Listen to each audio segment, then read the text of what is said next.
ஸ்பெர்மே இல்ல. 2 தடவ IVF failure. சுத்தமா எனக்கு குழந்தையே நிக்காதா அப்படின்னு கஷ்டப்பட்ட ஒருத்தவங்களோட ஸ்டோரிய தான் ரொம்ப பெருமையா இப்ப கன்சீவ் ஆயிருக்காங்கன்னு சொல்ல வந்திருக்கேன். 36 இயர்ஸ் ஆகுது அவங்களுக்கு. ப்ரீவியஸா 2 தடவ ஐவிஎஃப் பண்ணியிருக்காங்க. ஐயுஐ பண்ற அளவுக்கு அவங்க ஹஸ்பண்டுக்கு ஸ்பெர்ம்ஸ் இல்ல. அதனால டைரக்ட்டாவே அவங்க ஐவிஎஃப் தான் பண்ணக்கூடிய ஒரு சிச்சுவேஷன். ஸோ ஹஸ்பண்டுக்கு என்ன ப்ராப்ளம்? எப்பயாவது ஒரு தடவ ஸ்பெர்மே இல்லன்னு வந்துருது.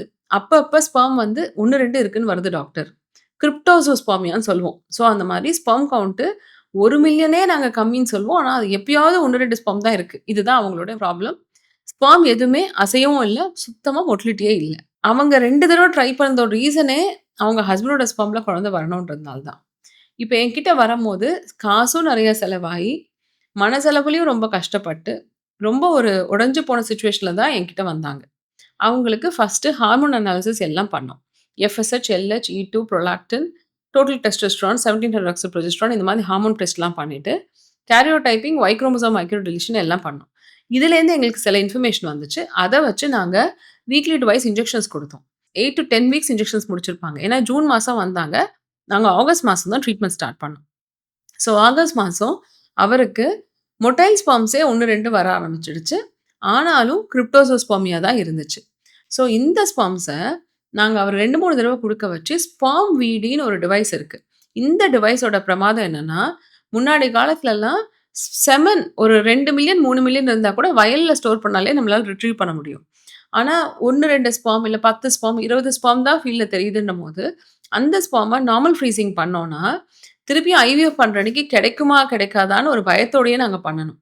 இத நாங்க யூஸ் பண்ண ஆரம்பிச்சு ஒரு 4, 5 வருஷம் ஆயிடுச்சு. இந்த ஸ்பெர்ம் விடி இவ்ளோ அற்புதமா இவங்களுக்கு ஹெல்ப் பண்ணி குடுத்துருக்கு. நாங்க ஸ்பெர்ம் விடி டிவைஸ் வச்சு, ஆகஸ்ட் மாசம் அந்த பெண்மணிக்கு ஐவிஎஃப் பண்றதுக்கு முன்னாடியே, ஒரு 15 டேஸ் முன்னாடியே 30 ஸ்பெர்ம் விடி டிவைஸ்ல ஃப்ரீஸ் பண்ணி வச்சுக்கிட்டோம். ஸோ தட் அவங்க ஒய்ஃப்க்கு 15 எக் எடுத்து, அவங்க ஹஸ்பண்ட் ஸ்பெர்ம் இன்ஜெக்ட் பண்ற அன்னைக்கு, ஃப்ரெஷ்ஷாவும் கொஞ்சம் ஸ்பெர்ம் கிடைச்சது. ஆனா, ஸ்பெர்ம் விடி பண்ண ஸ்பெர்ம்ஸையும் நாங்க எடுத்து யூஸ் பண்ணோம். ஃப்ரெஷ்ஷா அன்னைக்கு குடுத்த ஸ்பெர்ம்ஸ் ரொம்பவே கம்மியா இருந்துச்சு. மேபி ஸ்ட்ரெஸ்னால கூட இருக்கலாம். ஸோ ஸ்பெர்ம் விடி டிவைஸ்ல வச்ச ஸ்பெர்ம்ஸ் வச்சுட்டு, இதுல இன்னும் ஒரு சேஃப் கேம் மட்டும் நாங்க சொன்னோம். எல்லாத்துலயுமே 15 எக்லயும் அவங்க ஹஸ்பண்ட் ஸ்பெர்ம் போடல. 10 எக்ல அவங்க ஹஸ்பண்ட் ஸ்பெர்ம் போட்டுட்டு, 5 எக்ல டோனர் ஸ்பெர்ம்ஸும் போட்டோம். ஏன்னா, அவங்களும் அத கேட்டாங்க. திருப்பியும் ஃபெயிலியர் ஆயிடுச்சுன்னா நான் என்ன டாக்டர் பண்ணுவேன்? ஆனா, எங்களுக்கு இன்னுமே ஒரு நம்பிக்கை இருந்துச்சு. அவங்க ஸ்பெர்ம்ல குடுக்க முடியும்னு. அவங்க ஹஸ்பண்ட் ஸ்பெர்ம் வச்சு ஃபெர்டிலைஸ் ஆனதுல 3 எம்ப்ரியோ தான் வந்துச்சு. டோனர் ஸ்பெர்ம் வச்சு பண்ணதுல 2 எம்ப்ரியோ வந்துச்சு. தனித்தனியா தான் கல்ச்சர் பண்ணி வச்சிருந்தோம். ஹஸ்பண்ட் ஸ்பெர்ம்ல வந்த 3 எம்ப்ரியோல நாங்க ஃபர்ஸ்ட் டைம் 2 எம்ப்ரியோ ட்ரான்ஸ்ஃபர் பண்ணோம். ஆகஸ்ட் மாசத்துல பண்ணோம். பாசிட்டிவ் ஆச்சு. இப்ப என்ன வந்து பார்த்தாங்க. 5வது மாசம் பிரெக்னன்சி நல்லபடியா போயிட்டு இருக்கு. 2 கரு வச்சோம். ஆனா, 1 குழந்தை கன்சீவ் ஆயிருக்காங்க. நல்லபடியா போயிட்டு இருக்கு. ஸோ இதுலேருந்து நீங்க தெரிஞ்சுக்க வேண்டியது என்னன்னா, மேல் ஃபெர்டிலிட்டி ப்ராப்ளம் இருக்கு. ஸ்பெர்ம்ஸ் இல்லன்னா குழந்தையே இல்லன்னு அர்த்தம் இல்ல. நீங்க பயப்பட வேண்டாம். நல்ல டீம், நல்ல எம்ப்ரியாலஜி, நல்ல புரோட்டோகால்ஸ் இருந்துச்சுன்னா, அழகா ஸ்பெர்ம்ல என்ன ப்ராப்ளம் இருக்குன்னு பார்த்து, அதுக்கான மெடிசின்ஸ் குடுத்து, உங்களோட ஸ்பெர்ம்ல உங்களுக்கு குழந்தை கொடுக்க எங்களால ட்ரை பண்ண முடியும்.